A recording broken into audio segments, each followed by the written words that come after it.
Hi friends, പൊങ്കലിങ് എത്തി. പൊങ്കലിന് തമിഴ്നാട്ടിലെ ഓരോ റേഷൻ കാർഡ് ഉടമയ്ക്കും കിറ്റിനോടൊപ്പം 1000 രൂപ ക്യാഷ് ആയിട്ട് ലഭിക്കുന്നതാണ്. കേരളത്തിലോ എവിടെ? ജീവനക്കാർക്ക് ശമ്പളം കൊടുക്കാൻ കാശില്ല, അന്നേരമാണ് ക്യാഷ് ഫ്രീ ആയിട്ട് കൊടുക്കുന്നത്. ചിന്തിക്കുകയേ വേണ്ട.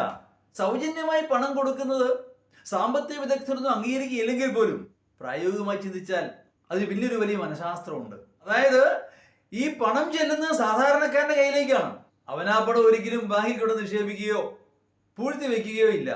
ആ പണം അത്രയും സമൂഹത്തിലേക്ക് ചെലവഴിക്കപ്പെടും. സാധാരണക്കാരന്റെ പണം അങ്ങനായി വിൽക്കലായി സാമ്പത്തിക ഇടപാടുകൾ വർദ്ധിക്കും.